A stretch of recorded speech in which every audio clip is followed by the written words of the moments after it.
va aller dans le vif du sujet. Je vais te dire, selon moi, je pense que tu arrives plus ou moins, on est bien d'accord, à perdre du poids. Tu as plus ou moins su, au moins réussi dans ta vie à perdre du poids. Mais finalement, tu as toujours fait l'effet yo et tu as repris le poids que tu avais perdu plus ou moins, ou tu stagnes.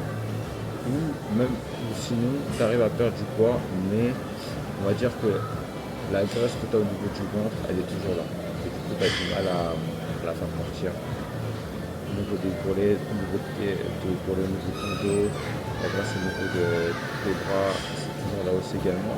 En tout cas, le chiffre au niveau de la balance, il a descendu, mais tu n'arrives pas plus ou moins à avancer, en tout cas avoir la silhouette que tu veux vraiment, perdre vraiment le crack, le super crack que tu as en toi, tu peux l'éliminer, mais ça t'as du mal.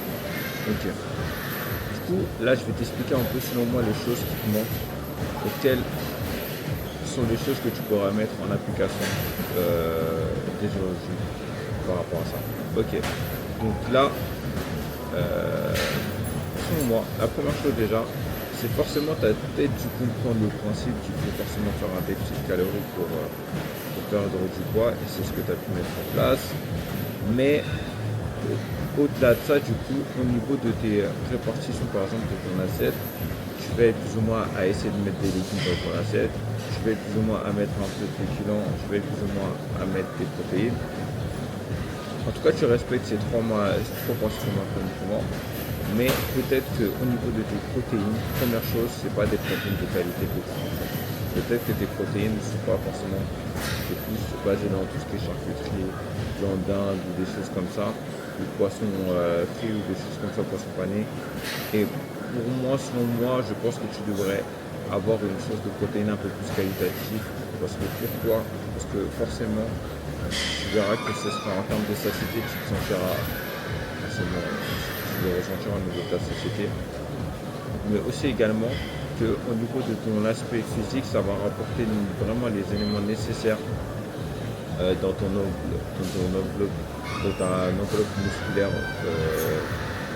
Ça va vraiment englober en tout cas ton enveloppe musculaire avec une bonne source de protéines qualitatives et non qu'est-ce que tu es en train de faire et non les sources de protéines que tu prends actuellement. Okay. Et également, potentiellement, tu ne manges pas assez de protéines parce que pour le coup, en général, je pense qu'on t'a dû rabâcher à longueur de repos, il faut forcément manger entre 1,5 voire 2 grammes de kilo par poids du corps, tes portions de 2 grammes de protéines. Et à ce niveau-là, tu n'es pas du tout dans les coups, parce que toi, tu vais en tout cas acheminer ton assiette, mais tu ne manges pas assez suffisamment de protéines par rapport à ça.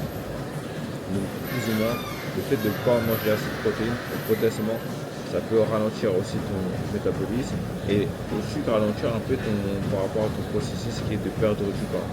C'est pour ça, non plus, c'est moi qu'il faudrait que tu manges davantage de protéines. Donc ça, c'est le premier point. Ensuite, le deuxième point, du coup, et qui est paradoxal, c'est que potentiellement tu ne manges pas assez. En fait, peut-être que tu sautes des repas, tu manges un ou deux repas, oui, forcément, au niveau de ta balance, ça va te faire plaisir, mais au bout d'un moment, ton métabolisme, il va être ralenti, en fait. Et du coup, c'est pour ça qu'il est important de manger suffisamment, c'est au moins un minimum de repas dans la journée, voire 3, l'idéal. Et comme ça, ce sera beaucoup plus simple pour toi, pour ton corps, il sera nourri et il sera beaucoup plus facile par rapport à ça. Parce que dans tous les cas, tu peux quand même être dans un déficit calorique, même si tu as mangé 3 voire 4 repas dans la journée. Okay, c'est pas un souci. Le plus important, comme tu l'as dit, c'est de bouger plus tout en consommant mieux, pas forcément moins. Okay, donc c'est cette chose-là que tu devrais aussi également mettre en place. Ok. Et du coup, le dernier point qui me semble aussi paradoxal et qui fait que tu n'arrives pas forcément à stocker au niveau de ton gras, à part de gras que tu veux, potentiellement tu n'es pas assez patient. Tu n'es pas assez patient par rapport à tes attentes. Et aussi également que peut-être au niveau de ton nombre de semaines, tu ne dors pas assez, tu es souvent stressé par rapport à ton cadre, ton environnement de vie. Et c'est tous ces paramètres-là qui font que peut-être potentiellement ça ralentit aussi par rapport à ta perte de gras. Ok. Donc il faut Donc au bilan, ces trois choses-là, comme je t'ai dit, on vient augmenter en consommant plus de protéines, en consommant un peu plus, et également en veillant à avoir un bon encadrement, un bon cadre de vie, d'être moins stressé, moins de dormir davantage. C'est comme ça qu'on va faire un écosystème et qu'on va faire que du coup, par rapport à ta perte de poids, elle sera beaucoup plus qualitative qu'elle l'est actuellement. Ok.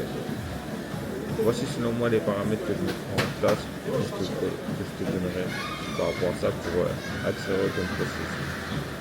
La première, évidemment, si tu veux avoir un peu plus d'informations complémentaires, si tu veux avoir un truc vraiment assez plus personnel, un peu plus poussé pour faire un audit avec moi, n'hésite pas à me contacter en tout cas, à cliquer sur le lien qui est en description et je me ferai une joie d'échanger avec toi.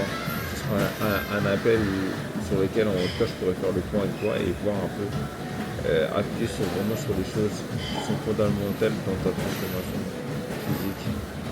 Comme je dis toujours, moi en général, dans mes actions, tu as 2 chances sur 3 de passer à l'action juste en faisant un audit avec moi. Donc, à toi de voir si tu veux faire partie de ces 2 chances sur 3. Ok? Bon, allez, je te laisse.